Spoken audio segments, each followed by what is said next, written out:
Okay, here we are. Hey, Team Healthy. Man, I've been away for a couple of weeks and I am glad to see you guys today. I really am. You may know, I know Michaela put a couple of pictures in the newsletter this last week that I was in London, and Jennifer and I were there with some friends. And the first time I've ever been to the United Kingdom. And boy, it was a great trip. And those of you who are over, I know we have quite a few UK people that tune in, and some of you are right here on online with me today on live. But what an interesting juxtaposition of buildings and structures and all. You have some of the old, and when I say old, like going back for several hundred years, structures right next to some of these very unique buildings that are built with modern architecture that you're not going to see in a whole bunch of other cities. And then just they talk kind of funny over there, but I was able to understand them okay. And then we had so much good food, but so many different nationalities represented there. Probably the best food I had one day is we had some Moroccan lunch, and golly, it was good. I like all their vegetables and all like that to go with it. Anyway, we're back in the saddle, and I've got the jet lag out of my system. I didn't have any jet lag going over there. I had a little bit coming back, but nonetheless, I'm so glad to be back here with you. And I've got a long list of questions here, and we're going to have to spill some of them over to next week, which means we're just going to have to meet again, aren't we? And today, I want to talk with you about what I refer to as the profoundly confused narcissist. I get so many questions from you as you're trying to figure out what's going on in the mind of these people and why do they act the way they do. And one of the most important things for you to remember is that it can be frustrating for you to the point of confounding when you don't factor in their confusion. You're trying to bring a sense of normalcy to the equation. You're trying to think or reason in a way that factors in, common sense and the other individuals. Narcissists are not, because of their high need for control and their strong defensive structure, because of their selfishness and their need to be superior. They don't think the same as you. And so when it comes time for them to come to terms with conflicts and strains and managing relationships, they bring a whole different mindset to the equation. And so you can't afford to try to superimpose your normalcy onto an abnormal situation. Now, I'm going to start with my very first question, and it's one that I strongly suspect that most of you have encountered in one way or another. This one person says they start by saying serious question. In other words, I'm not just joking around. What do you call a narcissist that calls everyone else a narcissist? Of course, my immediate response would be, I don't know, Bill or James or Jill or something like that. I don't know. What's their name? What do you call them? Okay, put that out aside. Um, what I would call them is an unaware person. Okay. Like I say, narcissists are not known for having real strong self reflection skills.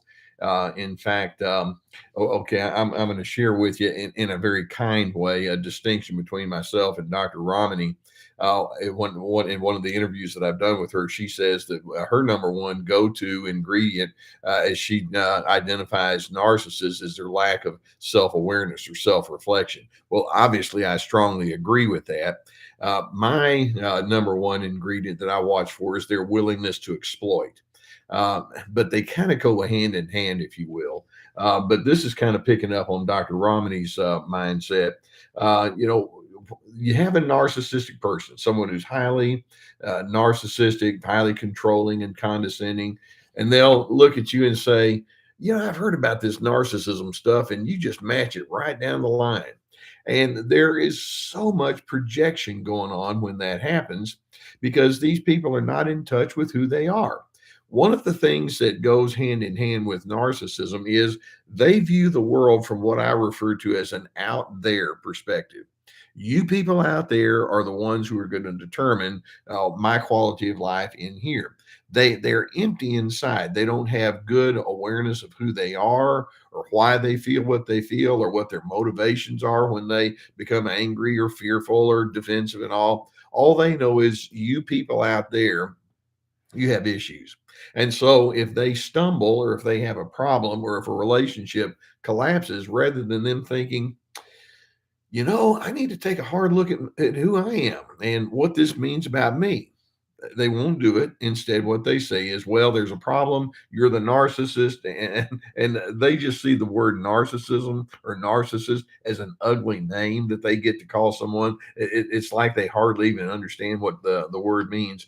So in their denial, they go straight to the point of saying the problem is you.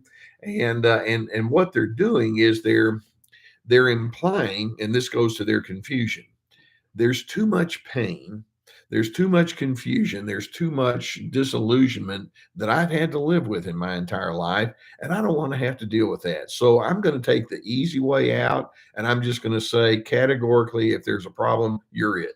And so that's how they operate. So what do you call a narcissist that calls everyone else a narcissist? I'm going to call them an unaware person, and it's just indigenous to what they are. I mean, to the point where it can be just sometimes shocking. Are you kidding me? You have somebody that's grossly insensitive and condescending and calls people ugly names and is very derisive and has easy anger issues. And they say, "Yeah, I'm the gold standard. If there's such a thing as narcissism, it must be you because it can't possibly be me." That's their inner confusion. Now, another question that we have, and I'm going to focus on this person says, is it possible? We can take it a little bit further. Is it likely? Is it possible that a narcissist will give fake compliments to others in an attempt to get compliments back for themselves? And it's not just possible, it's highly likely. Let's keep in mind that part of narcissism means that these are transactional people. In their mind, they're thinking, okay, if I'm going to relate with you, then my number one question is, what are you going to give me? And of course, what they want is they want a narcissistic supply. They need you to prop them up. You see, they don't have enough internal confidence or security or stability to draw upon. In their world, they're thinking, well, if I can get you people out there to tell me how good I am, then that validates everything. They don't have strong self-validation. Now, they may say, "Oh, I'm the best one," or "I'm the smartest one," but it's so heavily tied to their compensation, their need to look more than what they really are.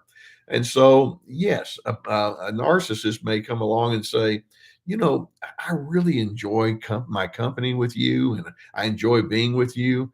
And then in their mind, they're going to think, yeah, me. I'm hoping you're going to say me too.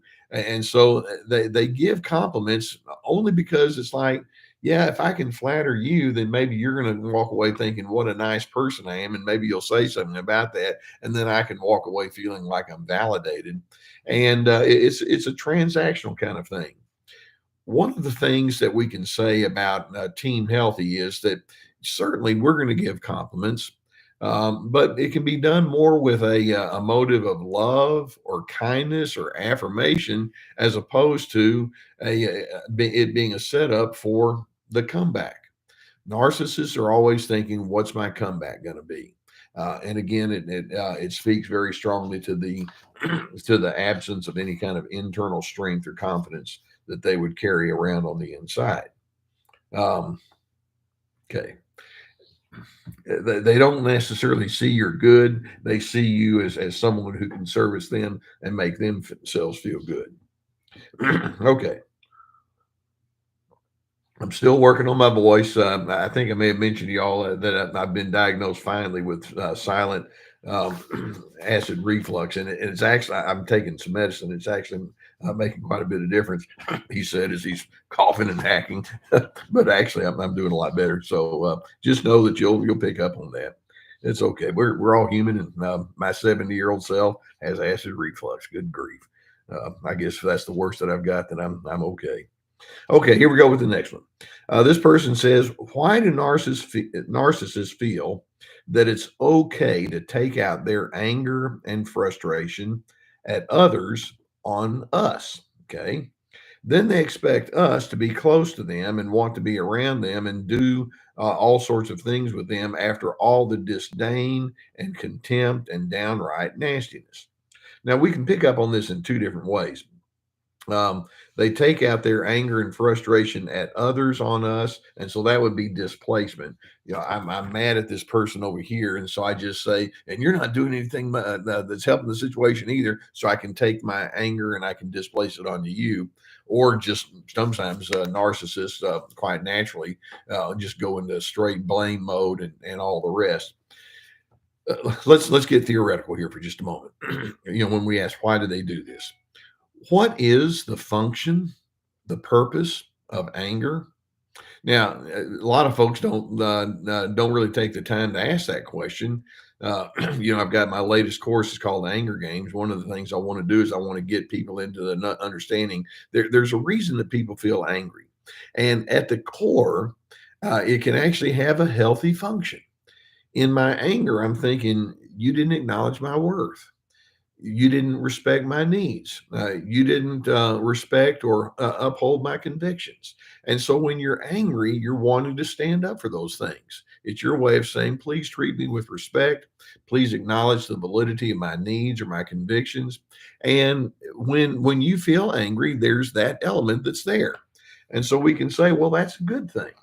And by the way, when you do feel that anger, then you also have the option of communicating that anger with a sense of mutual regard. If I feel angry at you, I can sit down and say, hey, there's something that's really bothering me. There's something that I think that you ignored or you didn't quite understand. Here's what it is. And let's see if we can get to the bottom of that. Now, along the way, if you come back and say to me, well, I hear what you're saying. I have a perspective that I'd like to share that might give some highlights to it, then I'd be willing to listen. Yeah, you share your thoughts, I share mine. We have a constructive dialogue. We try to get to know each other more fully, and as a result, we each get to walk away with our self-respect intact. That's what healthy anger is. First of all, how many people do you know that practice anger that way? And the question is, do you practice it that way? And so you have the narcissist, and they feel angry. Sometimes it's at other individuals. Sometimes it's at you. But when they say they take out their frustration, in other words, it's just like they've got this big old huge truckload of garbage, and they got to get rid of it. And say they throw all their garbage onto you. So why do they do that? It's because they haven't learned that anger can be managed in a clean way. Most people in their deep history have had quite a few poor examples of what anger looks like. And then the next part of the question, this person says, then that angry narcissist expects you to be close to them and want to be around them and do things with them after all the disdain and contempt and downright nastiness. Go figure on that one. And that takes us back to that sense of unawareness. It's like, yeah, they can just vomit verbally all over you, and they can treat you with harshness. And then later on, it's like, hey, old buddy, old pal, what do you want to do for dinner tonight? Or I'm going to go to this function. I need to run some errands. I sure would like to have your company with me. And they want you to be there with them. And it's like, no, it doesn't quite work that way. But narcissists can be oblivious. Yeah, I did a recent video. Are narcissists aware, or are they mostly oblivious? And at some level, they have an awareness that some of the things they do are inappropriate, which is why they keep secrets, which is why they feel like they have to over-explain and justify themselves. But I think mostly it's oblivion. It's so deeply ingrained in their behavioral patterns that they don't even realize how inappropriate they are. And so they want you to show them regard. And basically what they're saying is, even though I'm ugly, even though I'm mean, even though I'm disdainful, it continues to be your job to prop me up. And that's that lack of mutuality that they have. It's like, I don't regard you as someone as my equal, where I help you and you help me. I regard you as my subordinate.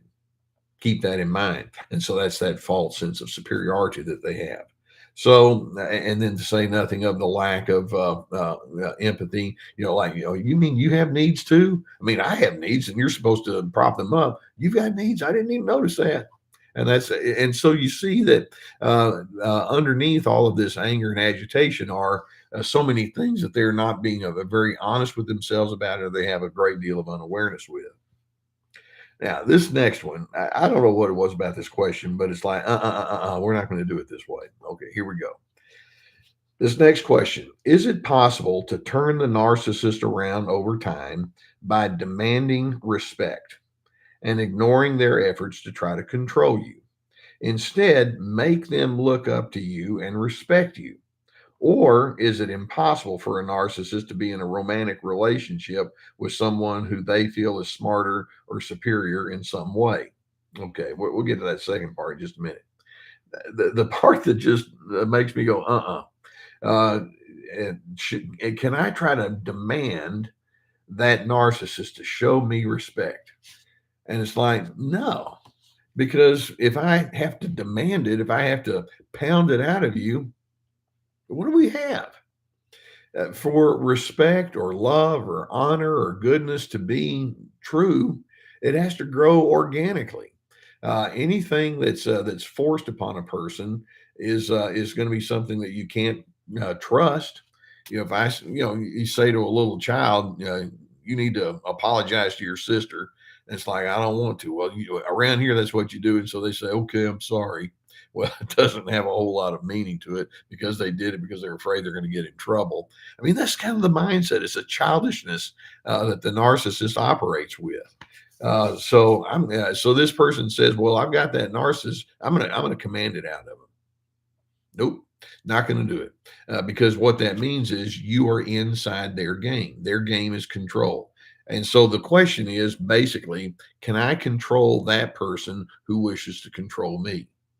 And it's like, no, actually, that kind of control is illusion, is an illusion anyway. I can't control you, and you certainly can't control attitudes. Maybe through various means you can control outward behaviors, or you can control outcomes, and you can have consequences, etc. But you can't control what's on the inside of another person's head. And so, what I'm going to do is, when a person is showing me no respect, I'm going to be thinking, all right, their control equates to a dismissal of my free choices. But that's what they think, because you see, they don't understand. I still have free choices. They don't want me to know that, but I know it. And so, what I'm going to do is, I'm going to remind myself, you can try to control all you want. You're free. You get to be that way. And then I also get to decide, well, what do I want to do when people treat me that way? My own personal thing is, I'll let it be known, if you want to treat me with disdain, if you want to treat me with disrespect, I choose to be in a separate part of the house, or I choose to be in another place at work, or I choose to socialize with someone else. I don't feel the need to subject myself to that. And so when they say, well, what's going on? Then you can go ahead and speak up, and you can say, I'm concerned that there's so many times when you treat me in a disdainful kind of way, and it's just not working for me. And let it be known there's some alternatives, and I'd be willing to talk with you about that. But that's something that you would need to find motivation for. I can't make that happen. And in other words, you can't get on the inside of their brain and scramble it and make them think the way that you want. Then this person asked the follow-up question: is it impossible for a narcissist to be in a romantic relationship with someone who they feel is superior or smarter? So the implication is, well, if I try to one up them, is that going to just wipe out their ability to be romantic with me? And the answer is yeah, because that one-upmanship is a game. They're trying to one up you, you're trying to one up them in reverse. It's just a game, and you're not going to have healthy love that's going to come out of that at all. So that's their confusion. They play the one up, one down kind of game, and then you can be enticed into trying to play that one up, one down game in reverse. And when you do that, then you're in the pig pen, and we don't want to go into that space. So absolutely don't try to force someone to respect you. Be a respectable person. Be somebody who has your own dignity, respect, and civility, like we say. And then they're either going to naturally, organically find that kind of response to you, or they're not. And then if they don't, then that means the relationship is pretty unhealthy and you need to move somewhere else. Okay, this next one, it's a very fair question. You've heard people like me say that narcissism is a pattern on a spectrum. This person asked, would it be possible for you to describe or give examples of the different levels of narcissism? For instance, what would be a mild case, a middle of the road case, or an extreme case of narcissism? And what's the difference between simply having many of the traits and versus being diagnosed with NPD? Okay, let's start with that NPD diagnosis. That's what we see in our diagnostic and statistical manual, the DSM. And basically, when they're talking about it in the DSM, they're talking more about the malignant style of narcissism with the exaggerated sense of self-importance and the strong, harsh, condescending kinds of ways, very strong control. Every single one of us, when we talk about narcissism, we're talking about human nature. Every single one of us has the capacity to be controlling. Every single one of us has the capacity for selfishness. Every single one of us at times will overlook the need to be empathetic when it's sitting right there in front of us and we should be. Every one of us from time to time will try to one up someone else, or sometimes we're too defensive. Those are the core ingredients of narcissism. Sometimes we might even manipulate. Healthy individuals will say, wait a minute, I see it. I understand what that's all about. It's inside of human nature. But you know what? There are other options besides that.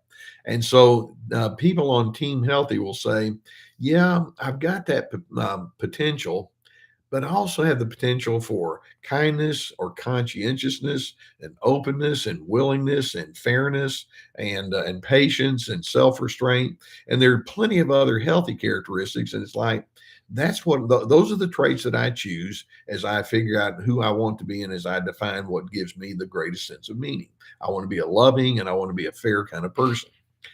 Sometimes, on the mild end of narcissism, people can let some of their selfishness run away, and they can be a little bit insensitive, and maybe they they don't listen to you very well. But typically it's more like they're being oblivious, and maybe it's not quite so intentional. It's just like they haven't put their guards up or their the bumpers on, and so they're allowing some of that old root system kind of spring on out.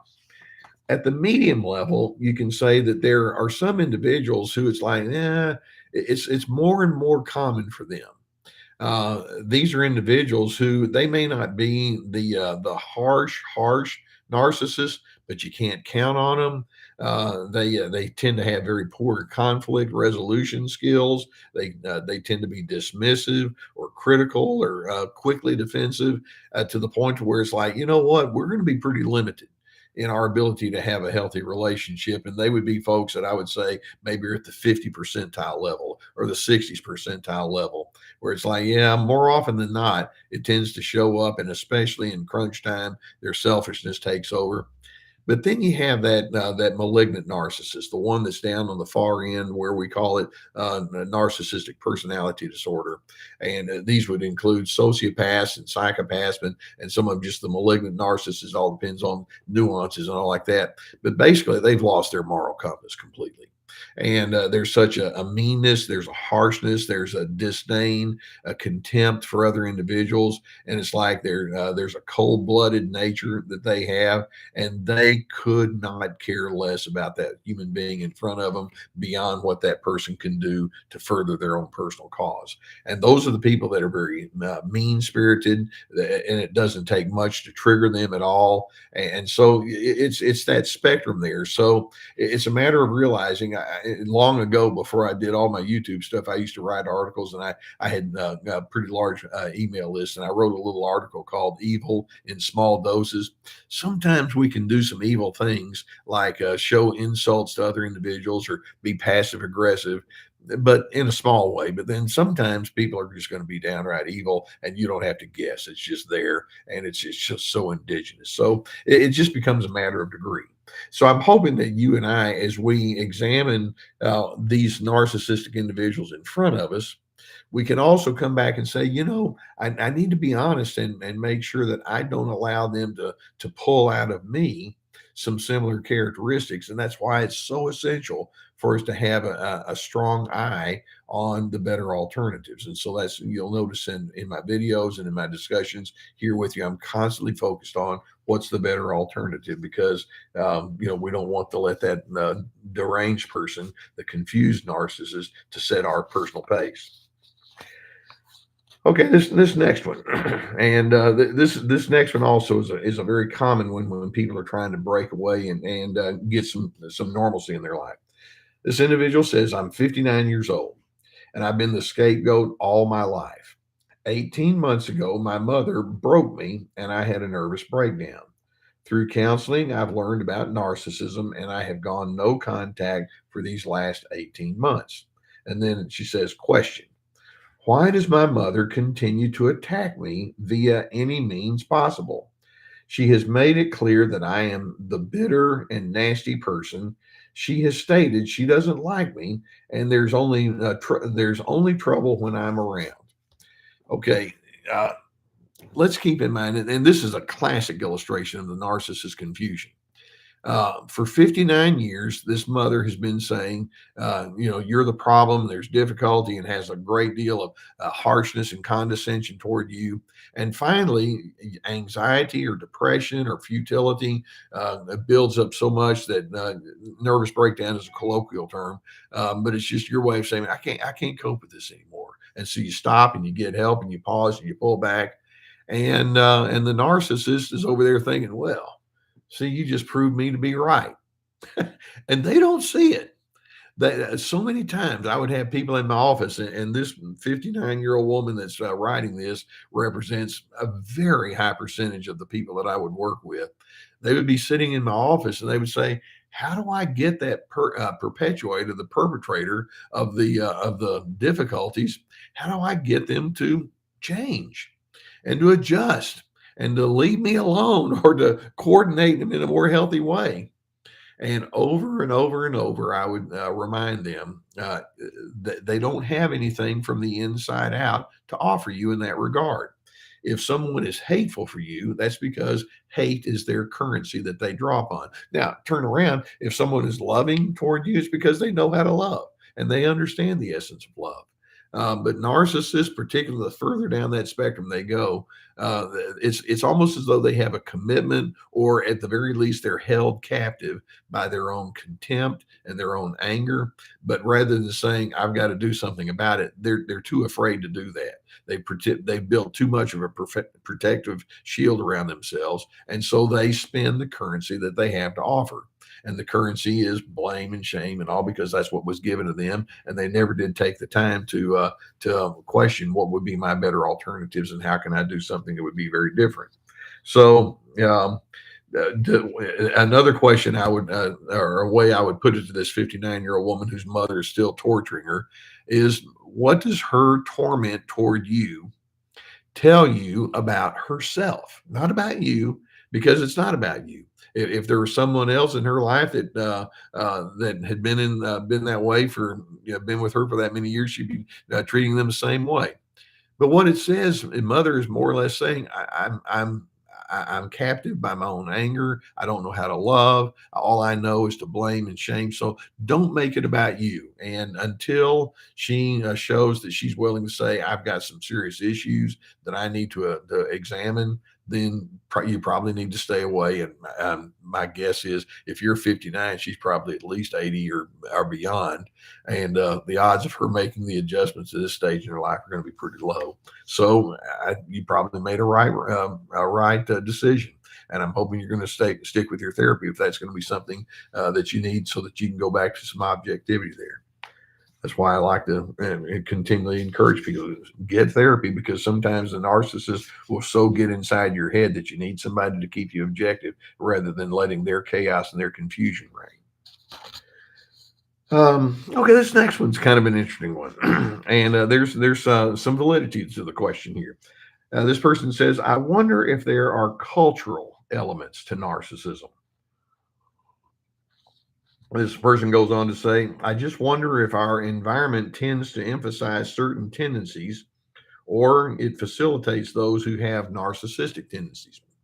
Now, keep in mind that when we talk about narcissism, we're talking about the human condition, and it goes across the globe.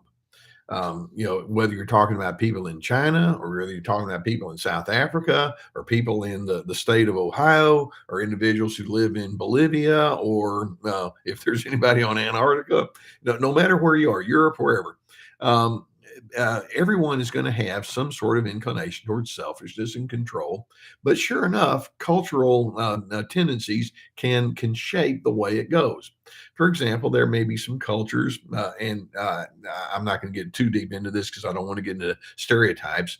But when you think of Italians, what do you think of? And they're very expressive and Mamma Mia and all like that. When you think of the Brits, they tend to be a little bit more stiff upper lip. When you think of certain cultures, some cultures are very routine oriented. Some are extremely laid back. Some, in the United States would be one of these, are very competitive and driven, and sometimes it can be dog eat dog, and where we're driven by materialism, things like that. And so yes, and then we can even break it down from there inside certain cultures or subcultures. And for example, in the United States, the typically people who grow up in the deep South can be a little bit different than those who are in the Northwest, and again, there can be some cultural things there, because certain norms can be a part of the climate there. So yeah, there's some things, but the bottom line is, even though cultures do bring out certain tendencies in some people more than others, at the core, there can still be some of that selfishness and control and all. It just shows up a little bit differently. But yes, I do think there can be some of those elements that are there. Okay. Um, this next one. Could you please address how a narcissist fails to acknowledge that they hurt you and fails to be accountable for their behavior, and yet they express their disfavor of other people behaving just as badly in the same way? And this person says, "What the heck?" Um, so what we have here is a double standard. I can treat you dirty, but then when someone else does, I'm going to call them out, and then you say, "Well, what about you?" It's like, no, it's not the same. And this goes back to what we're saying. They just have such a low level of self awareness. It's so important for you to realize that narcissists began very early in life with a very tight defense structure. Now, I can look back on my life or people inside of my family structure, and we can come up with a large number of people that I have observed, of course, who, going back into your childhood, you can say, yeah, I kind of learned to be defensive too. For example, it's like I didn't want to talk about my failures. I didn't want to. I didn't know if I was supposed to say my confusions of these people or that people, because you began realizing very early in life there's a grading system out there. There's a pecking order out there. But over time, some individuals can say, "Wait a minute. Okay, it's one thing for me to worry about that kind of stuff when I'm 10 years old, but I'm 24 years old right now, and I need to learn how to get beyond that." Yeah, there's a grading system out there, and so I have to take responsibility for me and other individuals. Narcissists, they have built such a tight defense structure that they can't simply say, "I need to learn and I need to adjust." They're so stuck in their childlike defensive posturing, that when it comes time for them as an adult to take it to the next level, they're already inside a cage of their own making. And on one hand, my heart tends to go out to them. It's like, I'm so sorry that you must have had something go on inside of your life that where you're so defensive you can't be objective about plain old simple things. I mean, let's say you have someone in your life that's highly narcissistic, and you say something like, I'm willing to hear what you have to say. I'd like for you to say it without the insults. Okay, that's a fair thing to say. And yet their defensive structure can be so strong that they'll say, "Me, and so what about you?" And they'll just flip it right back. It's like, never mind. Why should I even bother? So they have a very low level of insight based on their tight defense structure. And as a result, their stability is always based on things out there. Rather than thinking, I need to look at myself, it's like, no, I need to look at you. And if there's a problem, you are the one who is creating. And so, based on this person's question, it's like, yeah, they can see it in everybody else because I don't like you when you are unfair to me. They just have such a thick wall that they can't look inside themselves, and it's just part of the buildup and the nature of what narcissism is actually all about. Now, this next one, and this is one that I see a lot, particularly in parental alienation questions, and I actually get quite a few questions along those lines. But this person says, is it common for an adult child to continue to seek the approval and love of the narcissistic parent to the extent of ignoring or taking for granted the love of the non-narcissistic parent? And the answer is, oh, yeah. And this person goes on to say, I've seen this odd behavior in one of my adult children who also struggles with chronic anxiety and depression. Now, have you ever heard the phrase? This is one I've used quite a bit. The more negative person in a relationship is the one who wins. If we're talking about relationships as being a competition. So you have someone over here that says, well, I'd like to be gentle and friendly and kind.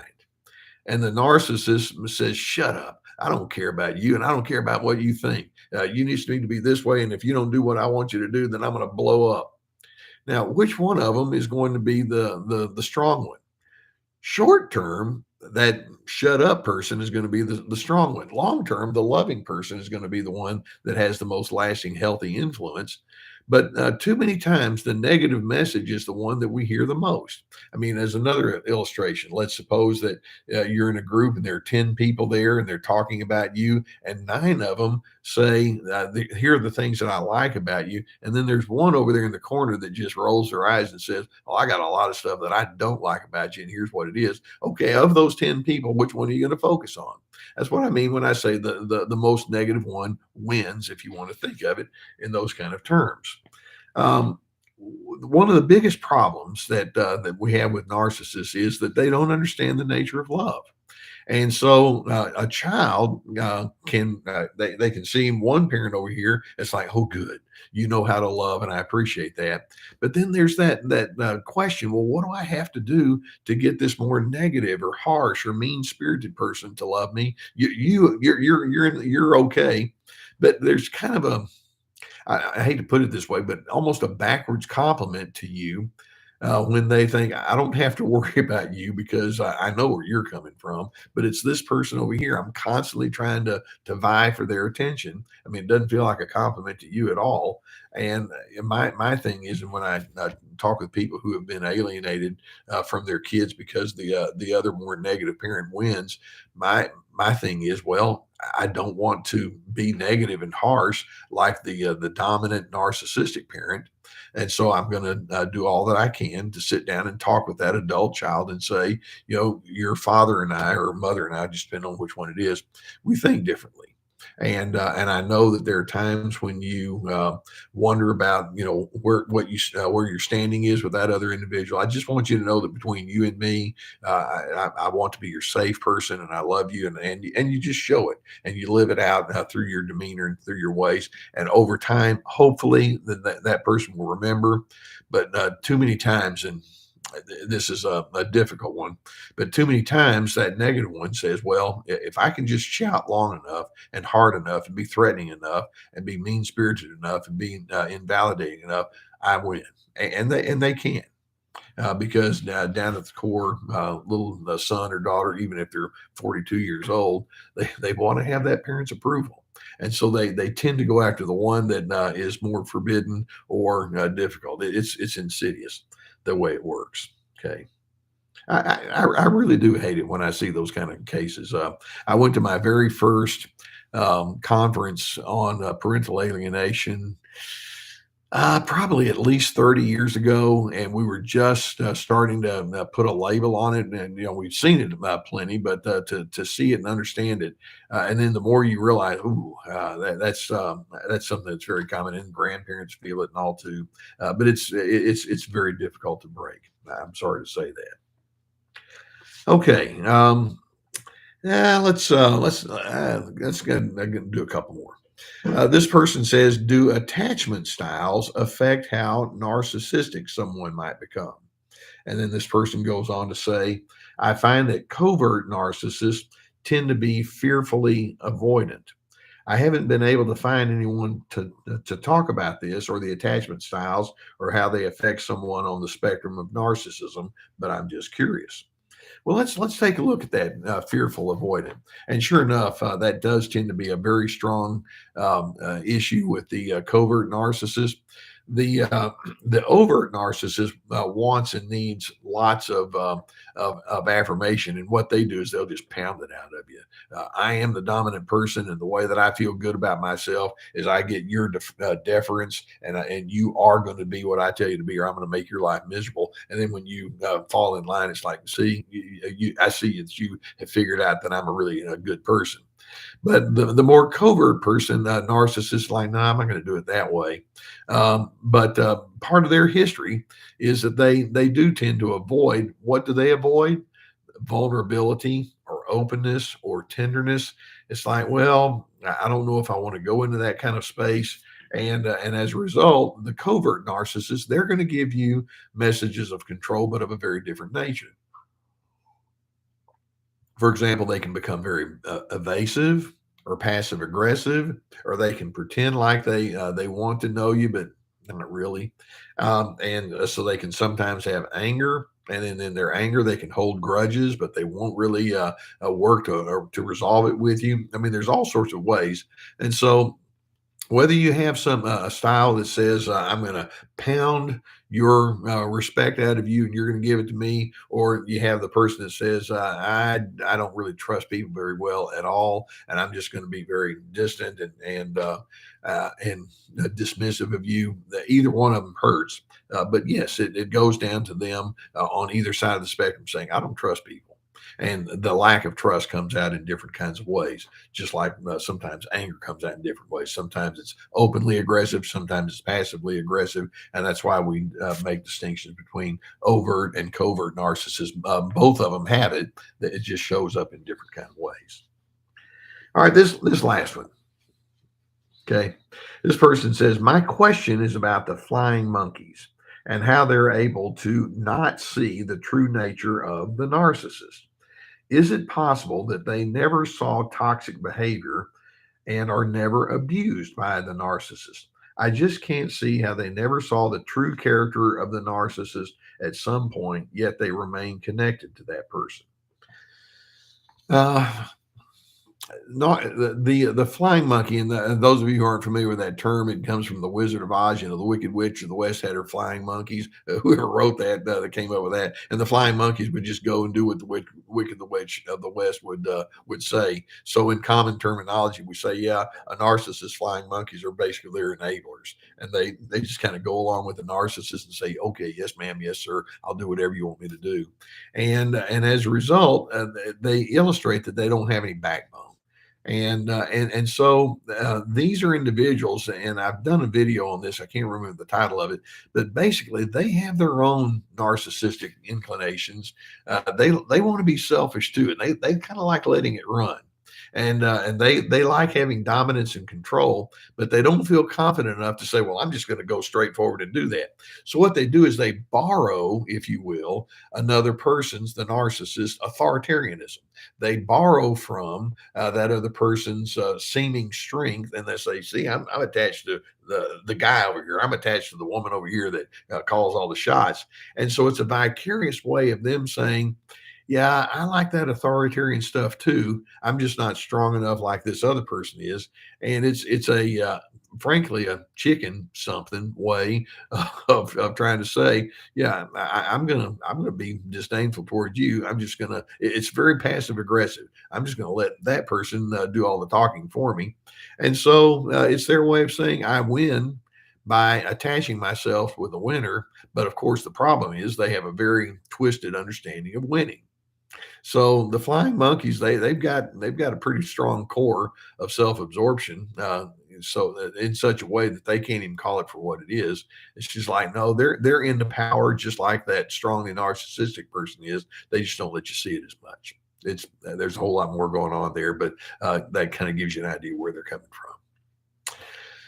Okay, Team Healthy, thank you so much for tossing these questions out there. Yeah, if you're new, go ahead and put the questions in the comments section, and I'll be picking up on them. I go through the comments. I can't respond to all of them because I get so many, but I pick up on them, and I really appreciate you commenting. And frankly, I appreciate you encouraging one another in your comments on the page here. We're Team Healthy, and we're here to help each other, aren't we? Thanks so much. I'm so glad to be back in the saddle after a couple of weeks out, and I'm going to be picking up on questions. We'll see what comes this time, same station next week. I'll see you then. I hope you have a good rest of the week. Bye.